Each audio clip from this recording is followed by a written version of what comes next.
dulu ya.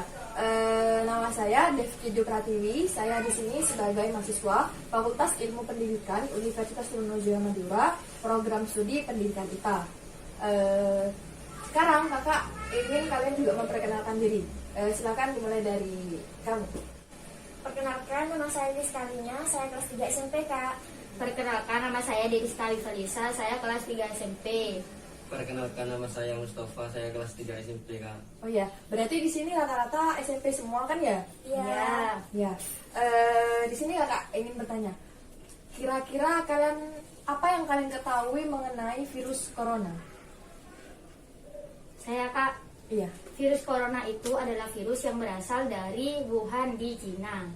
Ya, jadi awalnya ya, jadi corona itu memang berasal dari Cina. Nah, setelah itu merambat akhirnya sampai juga ke Indonesia. Nah, sampai akhirnya Indonesia itu mengadakan yang namanya lockdown atau stay at home ya. Jadi pembelajaran pun juga istilahnya itu banyak sekolah-sekolah yang ditutup seperti itu. Jadi pembelajaran itu juga terhambat. Nah, tapi di samping itu pembelajaran itu tetap berjalan tapi secara daring atau online seperti itu. Nah, di sini kakak ingin memberitahukan sebuah aplikasi yang dapat digunakan untuk kegiatan pembelajaran daring. Nah, di sini kakak memiliki dua aplikasi. Silahkan kalian mendownload terlebih dahulu. Nama aplikasinya itu adalah Google Meet dan juga Schoology. Silahkan download terlebih dahulu ya. Kakak kasih waktu kalian mendownload 3 menit. Ya, untuk aplikasinya itu silahkan di-download di Google Play Store. Punya Google Play Store kan ya? Iya, Kak. Iya, silahkan di-download terlebih dahulu. Nama aplikasinya Google Meet dan juga Schoology.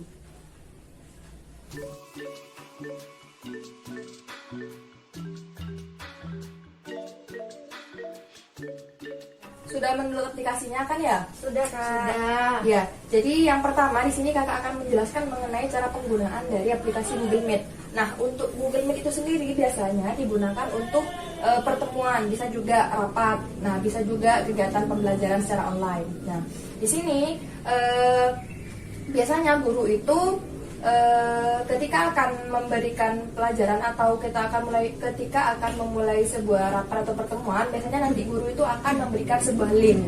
Nah, di sini kakak akan mencoba untuk memberikan link ya. Jadi anggapannya di sini kakak adalah sebagai guru dan kalian tuh adalah sebagai siswa. Nah, di sini kakak sudah membuat link dan silahkan kalian masuk ke pertemuan melalui link yang sudah kakak bagikan. Ya, Iya, Kak. ya silahkan masuk terlebih dahulu.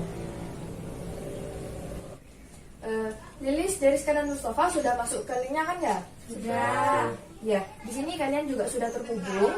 Nah, setelah nanti kalian sudah masuk atau terhubung dengan rapat tersebut, nah kalian tuh sudah bisa mulai mengikuti rapat tersebut atau sudah mulai bisa mengikuti pelajaran tersebut seperti itu. Nah, di sini kakak akan menjelaskan mengenai fitur-fitur yang ada pada aplikasi Google Meet. Nah, silahkan diperhatikan aplikasinya ya.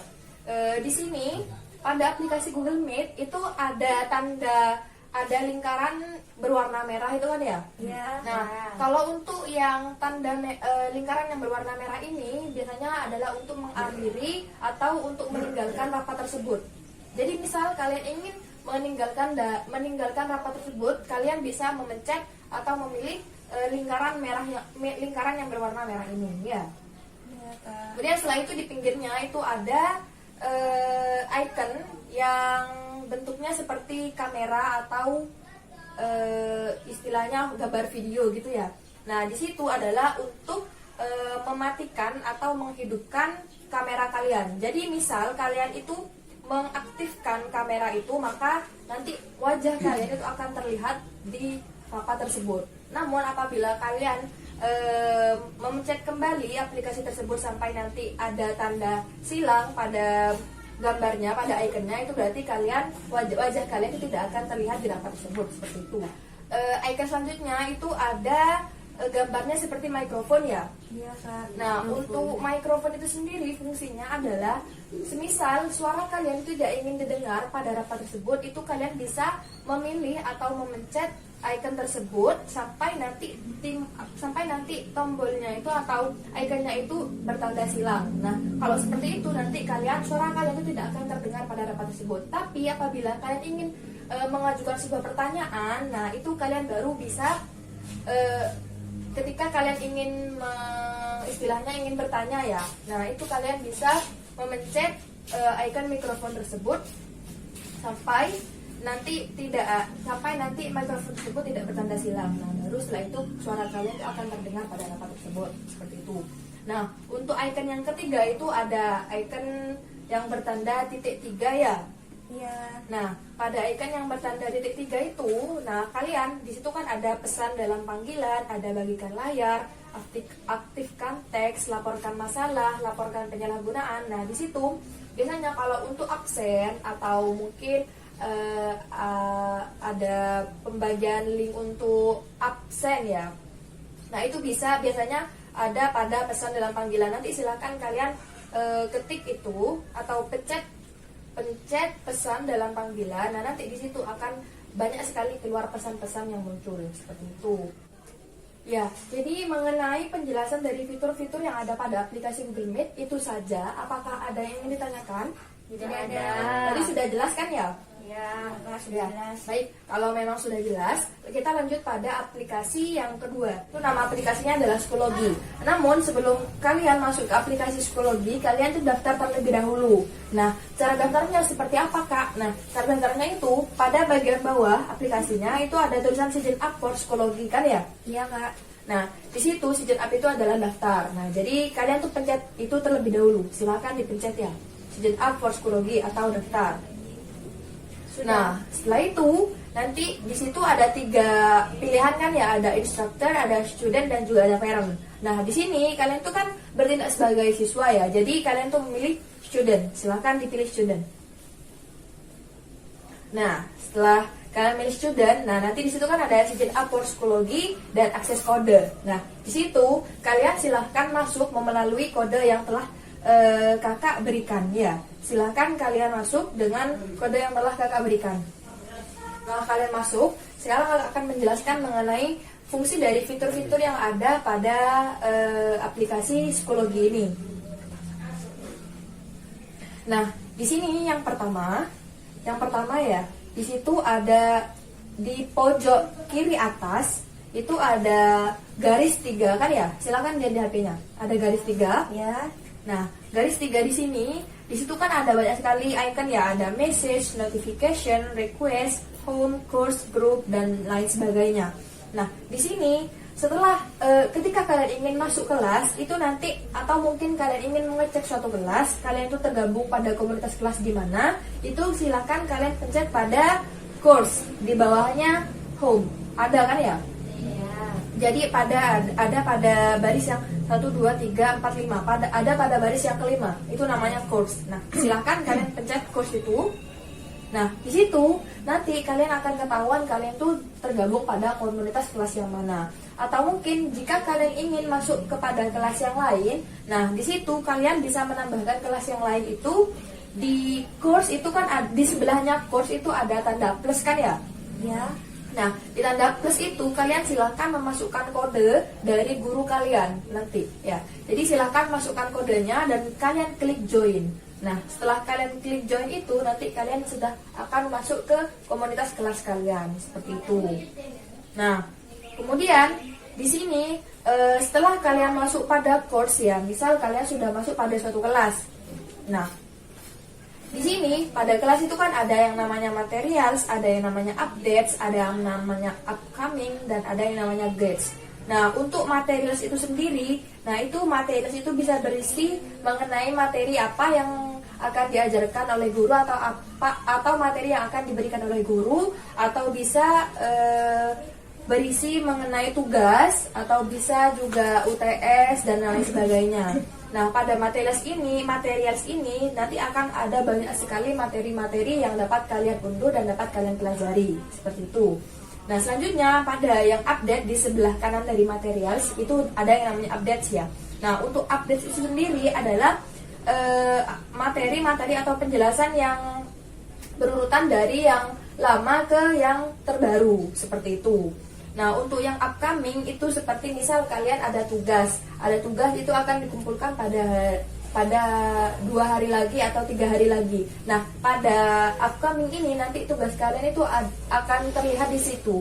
Tugas kalian atau tugas yang akan dikerjakan itu tugas apa? Nah, itu ada pada yang namanya upcoming. Selanjutnya itu pada grades itu adalah penilaian kalian seperti itu. Jadi pada grades itu nanti kalian dapat mengetahui ya untuk UAS-nya itu kalian seperti apa nilainya, untuk UTS itu kalian nilainya seperti apa, seperti itu. Kalau untuk secara garis besarnya mengenai aplikasi psikologi itu seperti itu. Apakah kalian ada yang ingin ditanyakan mengenai aplikasi ini? Saya Kak, Iya. Apa yang ditanyakan? kalau caranya mengumpulkan tugas itu gimana? Baik, pertanyaannya bagus sekali ya. Jadi saya akan menjawab bagaimana sih kalau misal kita ingin mengumpulkan tugas, Kak? Ya. Jadi misal ya guru kalian tuh memberikan tugas. Nah, di sini Kakak memberikan tugas kepada kalian. Salah satu contohnya saja ya. Jadi kalian silahkan pencet tugas yang telah Kakak berikan. Nah, di situ nanti ada tulisan info, comments, ada grades atau submission. Di situ keluar. Ada nggak? Ada ya. Nah, jadi kalau untuk tugasnya itu sendiri biasanya ada pada pilihan info. Nah, pada info itu ada tugas-tugasnya ya. Jadi di situ tugasnya Kakak memberikan tugas seperti kalian mencari pengertian mengenai apa itu kalor seperti itu. Nah, untuk comments itu sendiri, semisal nanti kalian ada yang ingin ditanyakan, itu kalian silahkan memencet yang comments. Ada kan? Ada.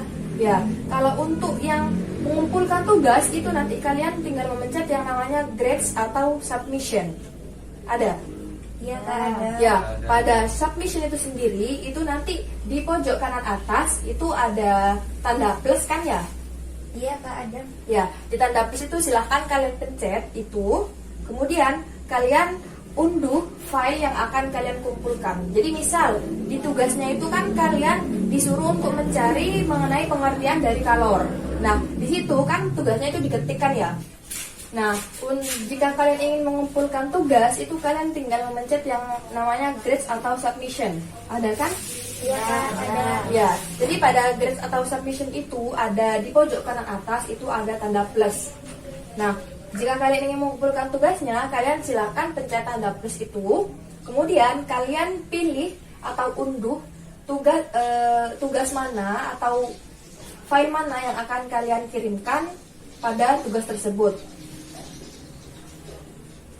Misal kamu ingin mengumpulkan tugas yang tadi ya. Nah, itu kalian tinggal unduh saja tugas kalian melalui yang tanda plus itu tadi. Ya, Sudah? Sudah. Nah, setelah itu kalian tinggal kumpulkan saja. Nah, setelah kalian mengunduh file itu, maka maka tugas dari kalian itu sudah otomatis terkumpul seperti itu.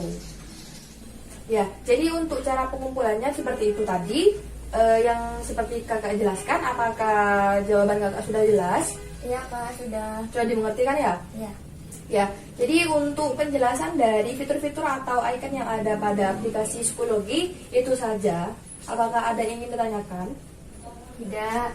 Tidak ada? Jelas Kak. Sudah jelas ya? Jadi kalau memang sudah jelas, itu saja mengenai penjelasan dari beberapa aplikasi yang dapat digunakan sebagai alternatif untuk pembelajaran daring. Jadi aplikasinya itu aplikasi Google Meet dan juga psikologi ya. Jadi kalau untuk Google Meet itu tidak bisa untuk mengumpulkan tugas atau mungkin membaca suatu materi, itu tidak bisa. Jadi kalau untuk Google Meet itu sendiri hanya untuk sebagai pertemuan atau mungkin rapat atau kegiatan tatap muka seperti itu. Tapi kalau untuk psikologi itu bisa untuk membaca materi atau mungkin mengumpulkan tugas seperti itu ya. Paham ya? Ya, Jadi Pak. ya.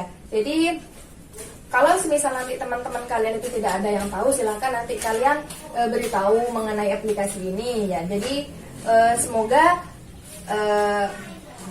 penjelasan dari kakak ini bisa bermanfaat nantinya. Ya, sampai sini saja ya penjelasan dari kakak atau pemberitahuan dari kakak. Kakak akhiri. Wassalamualaikum warahmatullahi wabarakatuh. Waalaikumsalam warahmatullahi wabarakatuh.